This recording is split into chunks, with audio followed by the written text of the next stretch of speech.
Hello friends, मैं हूं सुदर्शन प्रकाश और आप देख रहे हैं यूट्यूब चैनल गुरु चुका।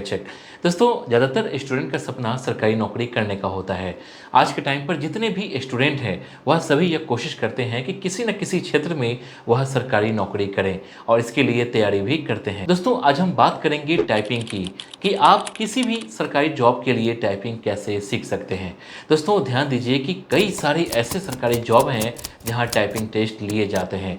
अगर आपकी टाइपिंग अच्छी रहेगी तो आप उस गवर्नमेंट जॉब को पा सकते हैं। दोस्तों, टाइपिंग स्किल को बढ़ाने के लिए आप क्या-क्या कर सकते हैं ताकि आप किसी ऐसे एग्ज़ाम की तैयारी कर रहे हैं जिसमें टाइपिंग टेस्ट होता है, तो उसमें आपको काफ़ी मदद मिलेगी। तो चलिए वीडियो की शुरुआत करते हैं। तो दोस्तों, सबसे पहले हमारे लिए जानना यह ज़रूरी है कि कौन-कौन सी सरकारी नौकरी ऐसी होती है जिसमें टाइपिंग आना ज़रूरी होता है। तो चलिए सबसे पहले उन नौकरियों के नाम आप नोट कर लीजिए, जैसे LDC, DEST, data entry operator, senior clerk cum typist, junior accountant, assistant cum typist. दोस्तों, यह अलग-अलग क्षेत्र की कुछ ऐसी नौकरियां हैं जिसमें टाइपिंग स्किल चाहिए ही चाहिए। अगर आप इन नौकरियों को करना चाहते हैं तो आपको टाइपिंग सीखनी ही पड़ेगी, क्योंकि बिना टाइपिंग किए आप इसके एग्जाम में पास नहीं हो पाएंगे। इसके बाद जानते हैं टाइपिंग किस मशीन पर होता है। दोस्तों, अगर आप किसी ऐसी जॉब की तैयारी कर रहे हैं जिसमें टाइपिंग टेस्ट देना मस्ट होता है, तो ऐसे में आपके मन में एक सवाल जरूर आता होगा कि टाइपिंग किस पर होगा, मतलब टाइपराइटर पर या फिर कंप्यूटर पर होगा। दोस्तों, यह सवाल आना भी जरूरी है क्योंकि टाइपिंग का पैटर्न पहले के मुकाबले अब काफ़ी बदल गया है। आपने देखा होगा कि पहले किसी भी सरकारी जॉब में टाइपिंग टेस्ट टाइपराइटर पर होता था, पर टेक्नोलॉजी बदली तो इन विभागों ने टाइपिंग टेस्ट लेने का तरीका भी बदला। आज के समय में ज़्यादातर ऑफिस में आपको कंप्यूटर पर काम करना होता है, जबकि पहले यही काम टाइपराइटर पर होता था।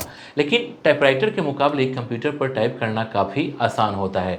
यही वजह है कि अब टाइपिंग टेस्ट जो होता है वह कंप्यूटर पर लिया जाता है। हालांकि कुछ एग्जाम्स में टाइपिंग टेस्ट आज भी टाइपराइटर पर होते हैं, इसलिए आप यह कोशिश कीजिए कि टाइपिंग आपको दोनों पर आती हो, टाइपराइटर पर भी और कंप्यूटर पर भी। अगर आपको दोनों आएगा तो फिर आप किसी भी एग्जाम में बैठ सकते हैं। जैसे मान लीजिए कि अगर आपको कंप्यूटर पर आता है तो जिस एग्जाम में टाइपराइटर पर टाइपिंग टेस्ट लिया जाता है उस एग्जाम में आप बैठ नहीं पाएंगे। ठीक उसी तरह से अगर आपको टाइपराइटर पर टाइपिंग करना आता होगा तो आप कंप्यूटर पर टाइपिंग टेस्ट नहीं दे पाएंगे। इसलिए मेरी सलाह है कि आप दोनों सीखें। इसके बाद जानते हैं टाइपिंग फॉन्ट कौन सा होता है। दोस्तों, वैसे तो हमारे देश में ज़्यादातर विभागों में काम इंग्लिश में किए जाते हैं, लेकिन कई विभाग ऐसे भी हैं जहाँ पर हिंदी में भी काम होते हैं। दोस्तों, कई लोगों को आज भी ऐसा लगता है कि हिंदी में टाइपिंग करना काफ़ी आसान होता है, जबकि अंग्रेजी की टाइपिंग सीखना काफ़ी मुश्किल होता है। अगर आप भी ऐसा सोचते हैं तो दोस्तों, यह आपकी बहुत बड़ी गलती है, क्योंकि इंग्लिश में टाइपिंग करना काफ़ी आसान है जबकि हिंदी में टाइपिंग करना काफ़ी मुश्किल होता है। जहाँ तक फ़ॉन्ट की बात है तो इंग्लिश में तो एक ही फ़ॉन्ट होता है जिस पर आप टाइपिंग आसानी से कर सकते हैं, लेकिन हिंदी में दो तरह के फ़ॉन्ट पर टाइपिंग टेस्ट ली जाती है, जैसे मंगल या कृतिदेव। तो अगर आप टाइपिंग वाले जॉब की तैयारी कर रहे हैं तो इंग्लिश की टाइपिंग तो सीखें ही, साथ ही साथ हिंदी टाइपिंग भी ज़रूर सीख लें।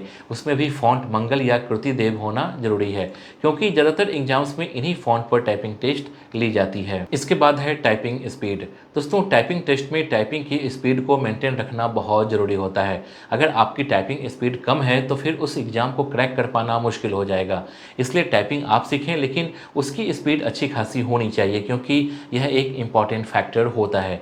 आपकी जानकारी के लिए बता दूं कि जितनी भी सरकारी नौकरियां होती हैं और जिस नौकरी में भी टाइपिंग टेस्ट ली जाती है उसमें 1 मिनट में 30 से 35 वर्ड के बीच टाइपिंग स्पीड मांगी जाती है। तो अगर टाइपिंग स्पीड इससे कम होगा तो फिर टाइपिंग टेस्ट को निकाल पाना आपके लिए काफ़ी मुश्किल होगा। ऐसे में फिर आपकी नौकरी लगनी भी मुश्किल हो जाएगी। इसलिए टाइपिंग आने के साथ साथ स्पीड मेंटेन करना भी काफ़ी ज़रूरी होता है। तो अगर आप भी टाइपिंग वाली नौकरी की तैयारी कर रहे हैं तो आप आज से ही स्पीड को मेंटेन करना शुरू कर दें।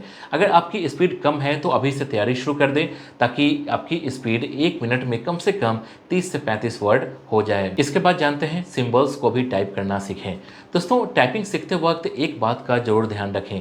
टाइपिंग में अक्सर स्टूडेंट ऐसी गलतियां करते हैं कि सिंबल्स टाइप करना भूल जाते हैं, जैसे comma, question mark, hashtag, dollar, percent.